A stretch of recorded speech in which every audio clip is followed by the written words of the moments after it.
पर विराजमान पूज्य सतपाल जी महाराज, भारतीय जनता पार्टी के सभी वरिष्ठ महानुभाव, यहां के लोकप्रिय उम्मीदवार प्रोफेसर एसपी सिंह बघेल जी और विशाल संख्या में पधारे हुए भारत के भाग्य विधाता मेरे भाइयों और बहनों,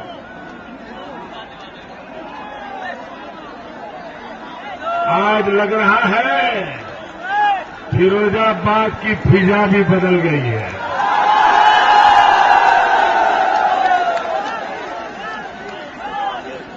ये फिजा इसलिए बदली है कि शेर का बच्चा मैदान में उतरा है। भाइयों बहनों,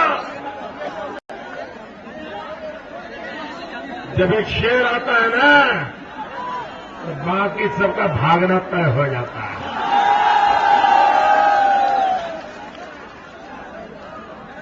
और भाइयों बहनों, मैं आज विशेष रूप से फिरोजाबाद इसलिए आया हूं, चुनाव की बात तो करनी है, आप सबके दर्शन भी करने हैं, लेकिन मेरे मन की एक बात मैं यहां की जनता को बताना चाहता हूं। हमारे बघेल जी राज्यसभा के सदस्य रहे और मैंने एक फोन पर किया था, छोड़ दे यार बहुत हो गया, इसने छोड़ दिया। ये छोटी बात नहीं है। मेरे एक शब्द पर उन्होंने अपनी पूरी राजनीति दांव पे लगा दी और इसलिए मैं कहता हूं ये शेर है, शेर।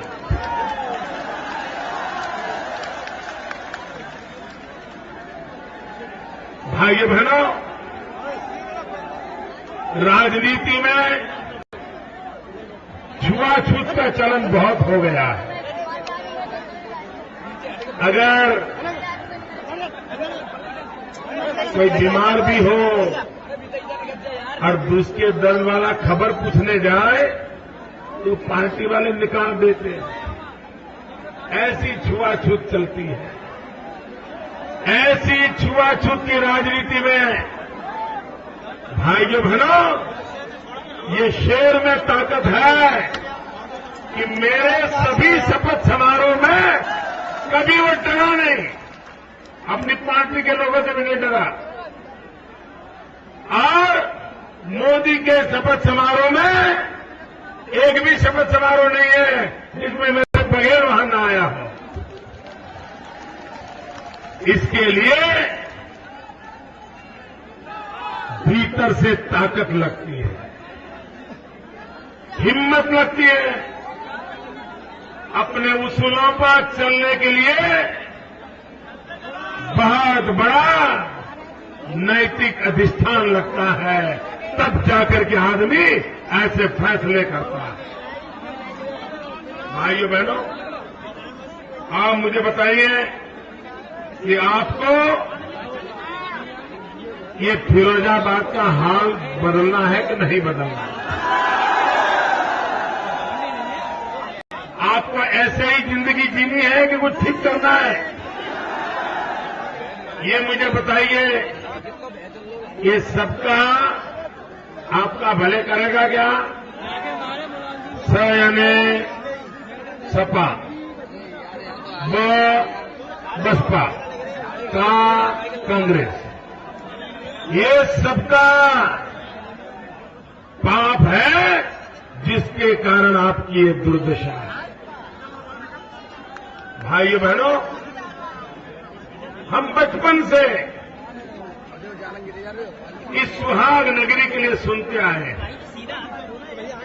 सारे हिंदुस्तान में हर महिला चूड़ी पहन करके अपने सुहाग की कामना करती है, ऐसी ये नगरी है। भाइयों बहनों, लेकिन मैं दिल्ली में बैठी हुई सरकार ने न जाने कितनों के सुहाग उजाड़ दिए। भाइयों बहनों, लाल बहादुर शास्त्री कहते थे, जय जवान जय किसान। ये मां बेटे की सरकार, ये बाप बेटे की सरकार, ये भाई भतीजों के जुल्म वाली सरकार, क्या इनके राज में जय जवान जय किसान हमारे गले उतरता है क्या? जिस देश का जवान आज सुरक्षित नहीं है, पाकिस्तान के सैनिक आकर के हमारे जवानों के सर काट करके ले जाएं और दिल्ली की सरकार सोई पड़ी हो। भाइयों बहनों, हमारे देश में युद्ध में जितने जवान मरे हैं, उससे ज्यादा किसानों ने आत्महत्या की है। भाइयों बहनों, जिस देश में आए दिन जवानों को मौत के घाट उतार दिया जाता हो, जिस देश में किसानों को आत्महत्या करने के लिए मजबूर होना पड़ता हो, उस देश में मां बेटे की सरकार का तो एक ही नारा है, अब जय जवान जय किसान नहीं, मर जवान मर किसान, यही उनका कारोबार है। भाइयों बहनों, मैं हैरान हूं, आप यमुना जी के किनारे पर बैठे हो, लेकिन पीने के पानी के लिए तरस रहे हैं। मुझे बताइए, आप लोगों को पीने का अच्छा पानी मिलता है क्या? जितना चाहिए उतना मिलता है कि नहीं मिलता है? क्या इस देश के नागरिकों ने किसी सरकार से मर्सिडीज गाड़ी मांगी है क्या? किसी जनता ने देश की सरकार को अपने पद के लिए बंगला मांगा है क्या? आपने सोने की कोई चीज मांगी है क्या? क्या मांगा? पीने का पानी मांगा। अरे डूब मरो, डूब मरो, इस सबका वालों सारे डूब मरो। आप लोगों को आजादी के 60 साल के बाद पीने का पानी नहीं दे पा रहे हो, आपको शोभा नहीं देता।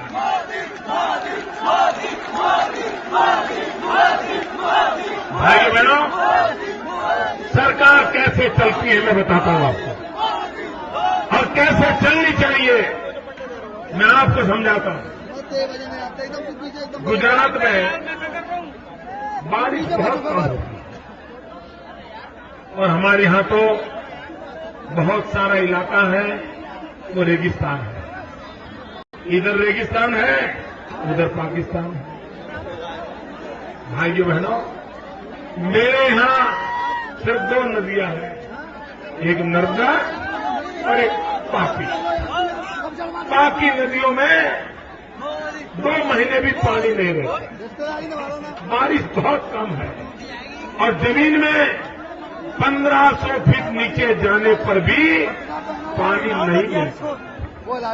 ऐसी मुसीबत जब मैं मुख्यमंत्री बना तो मेरे यहां 9000 गांव ऐसे थे जहां पर टैंकर से पानी जाता था। अगर टैंकर न जाए तो लोगों को पीने का पानी नहीं मिलता। आप कल्पना कीजिए, कैसी मुसीबत से हम जीते थे। भाइयों बहनों ने बीड़ा उठाया। हमने तय किया कि लोगों को पीने का शुद्ध पानी पहुंचाएंगे। भाइयों बहनों, 5 साल के भीतर भीतर हजारों मील लंबी पाइपलाइन लगाई। 9,000 गांवों में नर्मदा का शुद्ध पानी पाइप से 9,000 गांवों में पहुंचाया। आज भाइयों बहनों, जो 60 साल से पानी के लिए लोग तरसते थे, हमने हजारों किलोमीटर दूर पानी पहुंचाया। अरे पाकिस्तान की सीमा पर जहां बीएसएफ के जवान हैं, उनको भी पानी पहुंचाया। और भाइयों बहनों, पाइप की साइज क्या है मालूम है? पाइप की साइज क्या है अंदाज कर सकते हो?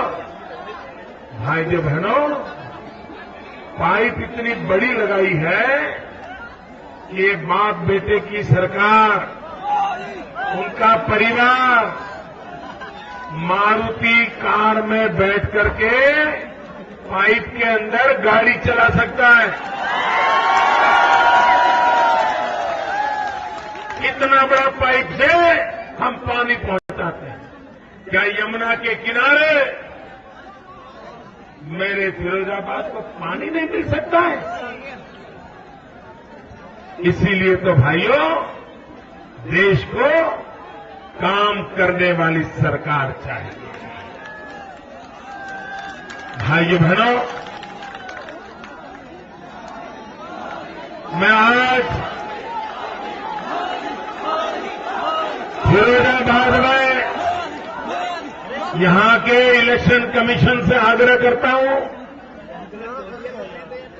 राज्य के इलेक्शन कमीशन से आग्रह करता हूं और भारत के इलेक्शन कमीशन से आग्रह करता हूं, आप जो दावा ठोकते हो कि आप निष्पक्ष चुनाव कराते हो,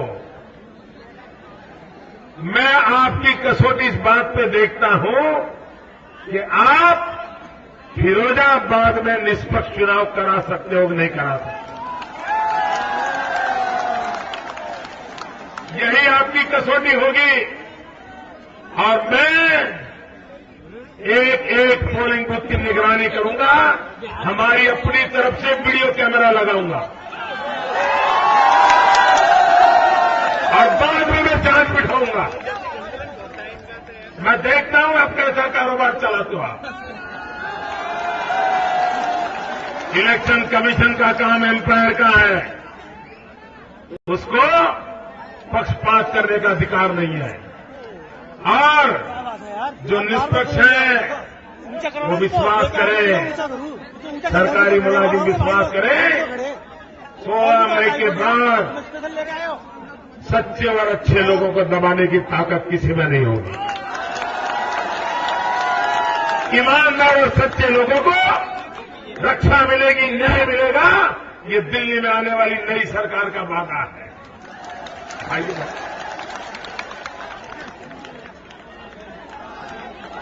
आप देखिए, ये फिरोजाबाद में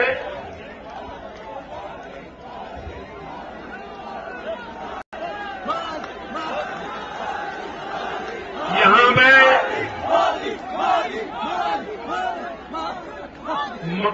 स्मॉल स्केल इंडस्ट्रीज के लिए, लघु उद्योग के लिए इतनी संभावनाएं पड़ी है। लेकिन भाइयों बहनों, इन्होंने चीन के दरवाजे खोल दिए हैं और इसके कारण यहां के छोटे छोटे उद्योग को ताले लग रहे हैं। यहां के नौजवान बेरोजगार हो रहे हैं और ये दिल्ली में बैठी हुई सरकार अमीरों को तो सस्ते में गैस देती है, लेकिन यहां के छोटे छोटे चूड़ियों वालों को महंगी गैस देती है। ये अन्याय है। इस अन्याय के समय यहां का छोटा उद्योगकार कहां जाएगा? यहां का नौजवान का रोजगार कहां जाएगा? भाइयों बहनों, मैं आपको उदाहरण देता हूं, इन लोगों को कुछ आता ही नहीं, माफ करना मुझे, ये बेकार में सरकारें चलाते हैं, ऐसे ही बैठ गए। आपको मैं उदाहरण दूं, आपको समझ आएगा कैसे काम हो सकता है। मेरे यहां गरीब लोग पतंग बनाने का काम करते हैं और ज्यादातर गरीब मुसलमान मेरे यहां पतंग बनाता है, लेकिन उसको बेचारे को पतंग बनाने में खर्चा कम कैसे हो, अच्छे ढंग से पतंग कैसे बनाया जाए, वो पता ही नहीं था। पुराने जमाने से बेचारा करता था। अगर 3 कलर का पतंग बनाना है तो 3 कागज लेकर के चिपकाता था और फिर 3 कलर का पतंग बनाता था। मैंने उसका रिसर्च किया, रिसर्च करके मैंने उनका मीटिंग बुलाया, एक पूरा दिन मैंने ट्रेनिंग किया उनका। मैंने कहा देखिए अब 3 कलर का प्रिंटेड कागज मिल सकता है, अब आपको 3 कागज लाकर के जोड़ने की जरूरत नहीं है। नई नई चीजें सिखाई, हर एक परिवार को ट्रेनिंग दी, 1 साल भर ट्रेनिंग चली। और भाइयों बहनों, उनकी जिंदगी में इतना बदलाव आया। पहले मेरे यहां पतंग का उद्योग 30 करोड़ रुपए का था, आज वो 700 करोड़ का हो गया, 700 करोड़ रुपए। पतंग जैसी चीज में इतना बारीकी से ध्यान दिया, वो गरीब से गरीब मुसलमान जो पतंग बना करके ही जीता था, आज उसकी जिंदगी में बदलाव आ गया। भाइयों बहनों, यहां पर ग्लास की इंडस्ट्री इतनी परंपरागत से चल रही है, मैं हैरान हूं। यहां की सरकार को रिसर्च के लिए, इनोवेशन के लिए, नई डिजाइनिंग के लिए एक अच्छी इंस्टीट्यूट चालू करनी चाहिए। यहां के नौजवानों में उसकी पढ़ाई होनी चाहिए और उसमें से निकल करके उद्योगों में नई जान भरने की ताकत आनी चाहिए। ये न लखनऊ वालों का आता है, न दिल्ली वालों का आता है, और उसके कारण धीरे धीरे धीरे आपका ये उद्योग बंद हो रहा है। भाइयों बहनों, अकेला फिरोजाबाद ग्लास इंडस्ट्री के कारण पूरे दुनिया में अपना माल बेच सकता है, इतनी ताकत है। भाइयों बहनों, हमें दम होना चाहिए। क्या दुनिया के लोगों को हमारी चूड़ियां पहनने का मन क्यों न कर जाए?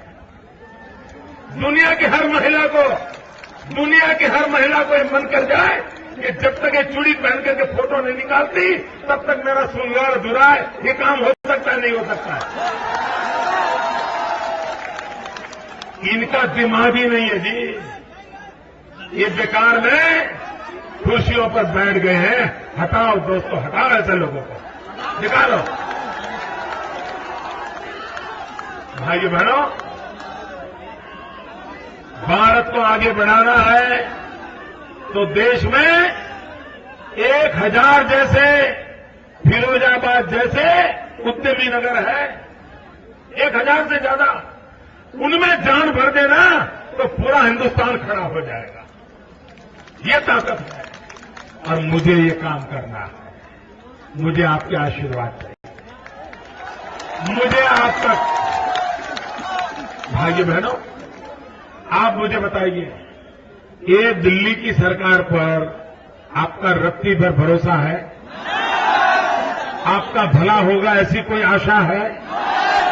आपके बच्चों का भी भला हो, ये कोई संभावना है क्या? कोई संभावना है? यहां का गरीब मजदूर उसका भला हो, ऐसी कोई संभावना है? ये जो ग्लास इंडस्ट्री ऐसी है कि जिसके कारण परंपरागत रूप से कुछ बीमारियां आती हैं, लेकिन मुझे मालूम है मेरे गुजरात में भी बहुत बड़ा काम है, लेकिन हमें सुविधा है तो हम टेक्नोलॉजी नहीं लाए हैं। हम गैस का बहुत बड़ा सप्लाई करते हैं, इसलिए तो हमारे यहां तो इन दिनों घर अगर बनाना है तो पूरा फर्नीचर, दरवाजा, खिड़की, कुर्सी, झूला सब ग्लास का बनता है और इतना बड़ा व्यापार शुरू हुआ है, लेकिन यहां पर कोई करने वाला नहीं है। किसी ने अपनी चिंता नहीं की। यहां जो ये ग्लास इंडस्ट्री में काम करते हैं उनकी बीमारी होती है, उसके लिए प्रोटेक्शन की व्यवस्था हो सकती है, उन गरीब मजदूरों की जिंदगी बचाई जा सकती है। लेकिन भाइयों बहनों, यहाँ कानून नाम की कोई चीज नहीं। वो मेरा गरीब भाई कहाँ गया? भाइयों बहनों, मुझे आपकी मदद करनी है, मुझे आपकी सेवा करनी है। आपने 60 साल तक शासक चुने हैं, एक बार इस सेवक को देखो। आपने 60 साल तक उनको दिया है, मुझे 60 महीने दीजिए, मुझे 60 महीने दीजिए। भाइयों बहनों, मैं गरीब परिवार में पैदा हुआ, मैंने गरीबी देखी। मुझे गरीबों के लिए कुछ करने का ईश्वर अवसर दे, आप अवसर दें। 60 साल में जो गरीबों का नहीं हुआ है, वो मैं करके दिखाऊंगा।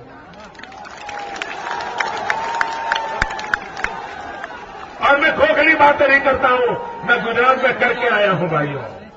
मेरा ट्रैक रिकॉर्ड है, मैं कुछ कर सकता हूं। आप मुझे अवसर दीजिए, मेरे मित्र बघेल को आप विजयी बनाइए। और भाइयों बहनों, आप फिरोजाबाद को शेर की जरूरत है, एक शेर की जरूरत है।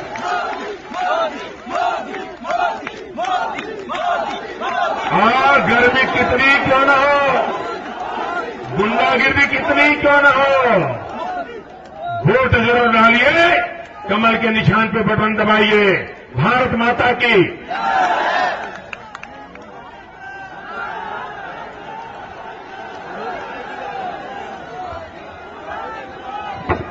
मैं ये कहता हूं कि शेर हिंद को तालियों के साथ भेजा करो।